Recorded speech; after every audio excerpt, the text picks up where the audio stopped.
Salut les intrépides de la capsule de croissance et l'aventure de la destinée continue avec le troisième volet de la série. Aujourd'hui, on va déglinguer les croyances limitantes, les démonter genre pièce par pièce et vous laisser avec une bouffée d'inspiration. Vous savez, ces petites voix intérieures qui chuchotent « Tu peux pas, c'est impossible », eh bien on va les mettre en quarantaine aujourd'hui. Préparez-vous à un roller coaster des pensées positives et un brin de folie décontracté. Alors installez-vous confortablement, c'est parti. Bienvenue à toutes et à tous dans l'émission La capsule de croissance par IUPME. Je m'appelle Laurent Biffy et je suis votre coach décontracté, compagnon de croissance personnelle. Inspirez, écoutez, progressez et préparez-vous à un voyage de coaching sans prise de tête. Vous écoutez La capsule de croissance par IUPME. Ah, les croyances limitantes, ces petites pensées négatives qui s'invitent à votre fête sans que vous les ayez réellement conviées. C'est un peu comme si on se retrouvait avec des invités surprises, mais au lieu de cadeaux, ils apportent leur lot d'excuses.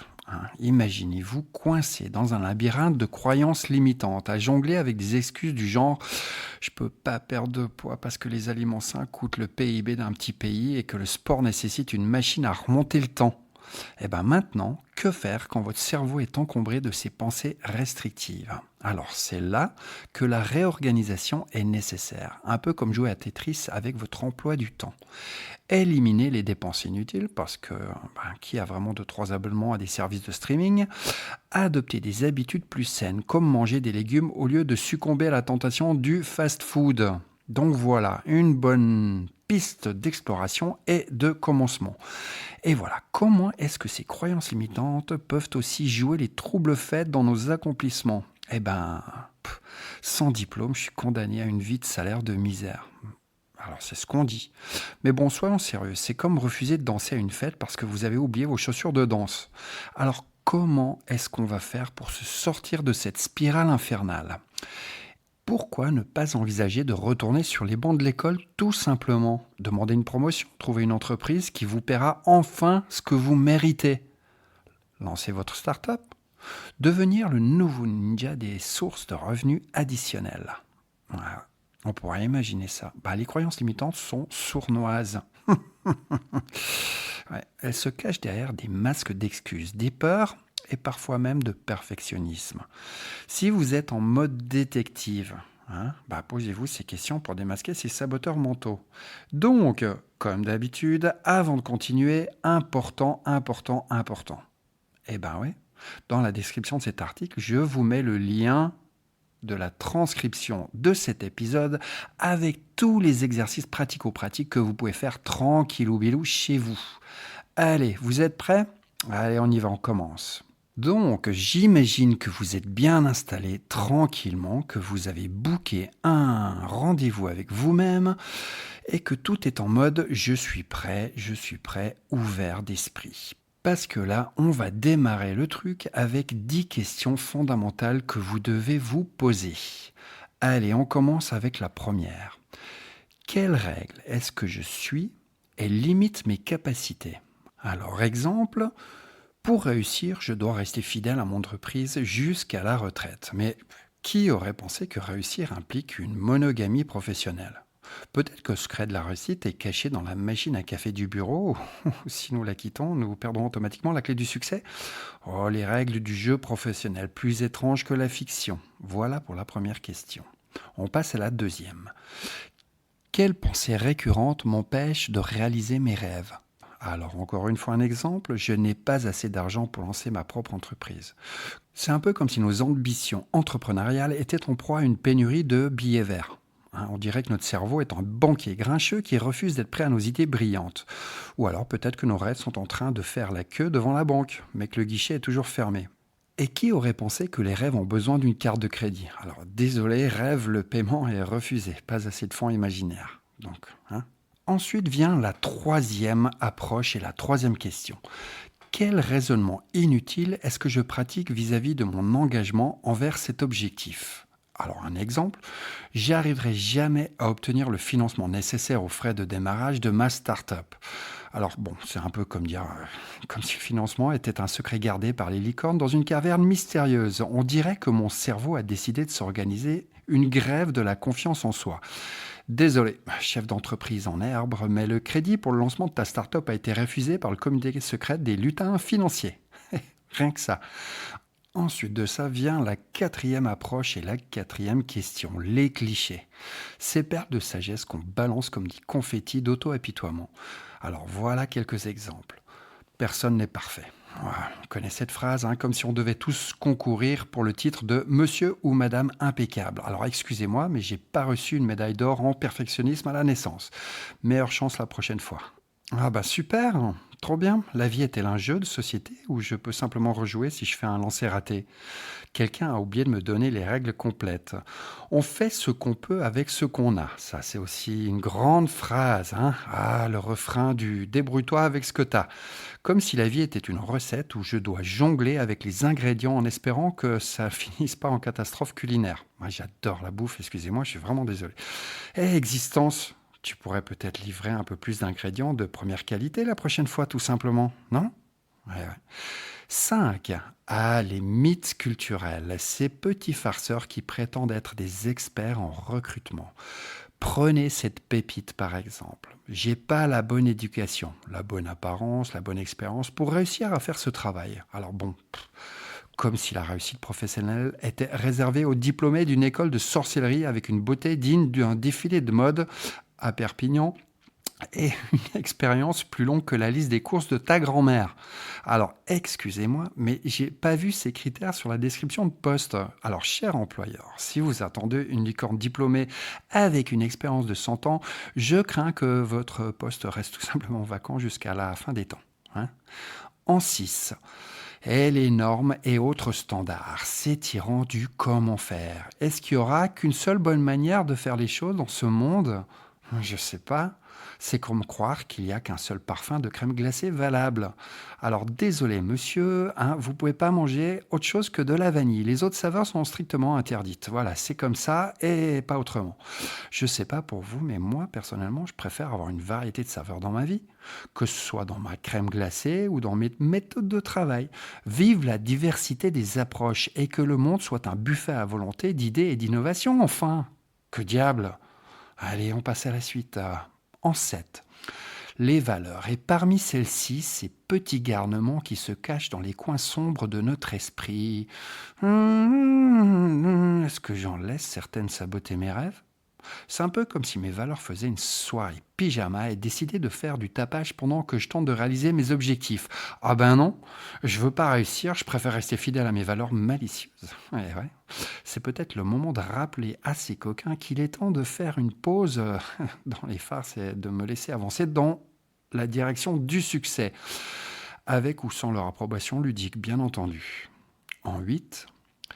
Et on a un truc de malade.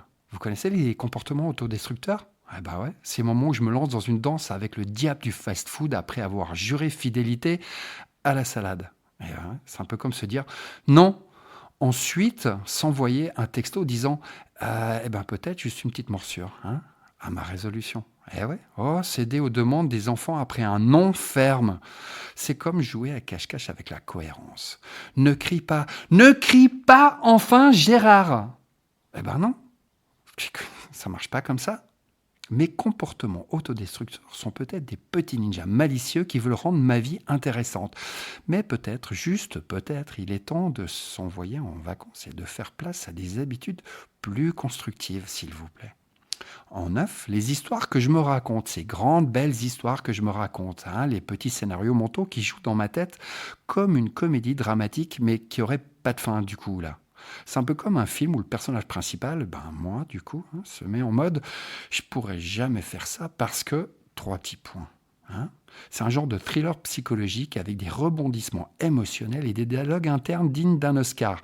Peut-être qu'il est temps de réécrire ce script, s'il vous plaît, de donner à mon personnage une meilleure ligne de dialogue comme bien sûr que je peux le faire, je suis une superstar en devenir, voyons. Et en 10, cerise sur le sundae, j'aime beaucoup cette expression, je ne tournerai pas ma langue par quatre chemins. Ah, les philosophies qui me font faire du surplace. Hein? On connaît tous ça. Celles qui m'ont convaincu que chaque erreur était une étape directe vers le grand fiasco. Penser que faire des erreurs, c'est comme se lancer dans une course vers l'échec total. C'est un peu comme croire que chaque fois que je trébuche, que je me plante et que je me casse la gueule en fait, c'est un pas de plus vers la catastrophe. Peut-être que je devrais adopter une nouvelle philosophie, qui sais-je, je sais pas, quelque chose comme, les erreurs sont les billets d'entrée pour le spectacle de la vie et je suis prêt pour le premier rang. Hein, on est prêt ou on ne l'est pas. Donc voilà, cet exercice avec ces 10 approches et ces 10 questions est finalement réglé. Si vous repérez des croyances limitantes, isolez celles qui semblent camper joyeusement sur la voie royale de votre réussite. Allons-y, mettons cette croyance sous le microscope avec l'exercice qui va suivre et découvrons si elle a porté son pique-nique ou si elle est prête à partir en vacances. Ok ? Dissection d'une croyance limitante. Alors, identifiez l'étoile de votre spectacle. Je veux dire, la croyance qui pense avoir un abonnement VIP pour bloquer votre chemin vers où?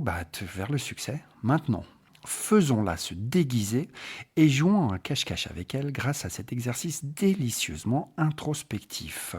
1. Choisissez une croyance qui joue les vedettes. Par exemple, je suis fauché. Hein? Pourquoi cette superstar occupe-t-elle la scène? Des raisons comme mon salaire est un peu en mode spa relaxant trop longtemps peuvent faire leur entrée en piste. Hein? Rebondissez en deux en fournissant des preuves que cette diva de croyance ne sait peut-être pas chanter juste. Hein, par exemple, vos besoins fondamentaux de survie sont au rendez-vous, miam, abri, vêtements, tout est OK finalement. En 3, maintenant, une fois que c'est fait, dévoilez comment est-ce que cette croyance vous fait louper le bal de votre vie. Pas assez d'argent pour des vacances? Oh non, cette croyance pense que les palmiers sont hors de portée, mais c'est dommage. 4. Explorez vos sentiments sur ces rendez-vous manqués. Alors souvent, c'est comme manquer une pizza gratuite. Hein. Faites particulièrement attention à ce que vous ressentez par rapport à ce que vous pensez que votre vie devrait être et les manières dont cette croyance vous a empêché d'en profiter pleinement. Écrivez ces sentiments. N'hésitez pas. Prenez un joli petit crayon, une petite page de papier toute mignonne et couchez noir sur blanc ou avec de la couleur ce qui en ressort. Écrivez ces sentiments. En 5, imaginez une vie sans cette croyance. Incroyable, un truc de fou si elle disparaissait. Ça serait comme un genre de feu d'artifice de possibilités. Non? On n'est pas d'accord? Quels objectifs choisiriez-vous? Plus de vacances? Peut-être une île privée pour les week-ends? Eh ouais. 6. Maintenant, question essentielle et fondamentale. Cette croyance est-elle une rockstar de la vérité ou juste une diva des excuses? Alors, un exemple super classique. Pas de vacances cette année, le portefeuille fait grise mine. Mais est-ce que votre budget a vraiment fait une grève de la faim ou juste une petite pause spa?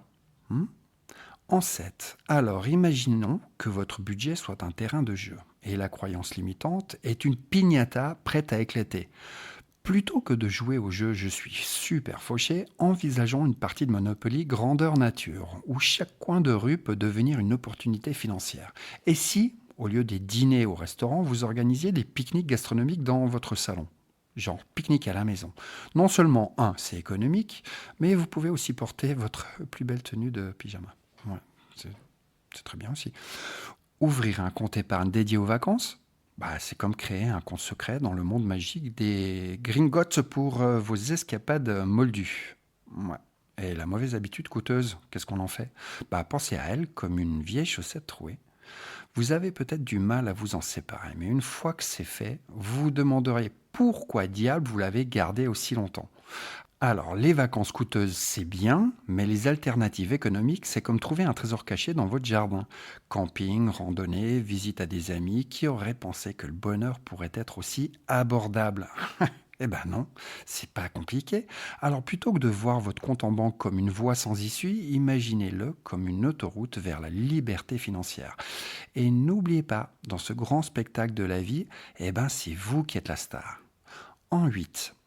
Quelles conséquences redoutez-vous liées à cette croyance limitante?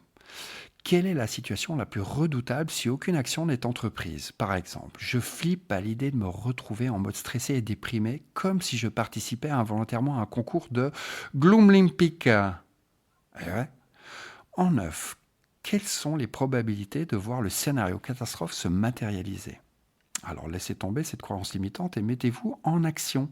D'après vos réponses à la question 8, c'est aussi probable que de trouver un pingouin en plein désert. Pas probable du tout.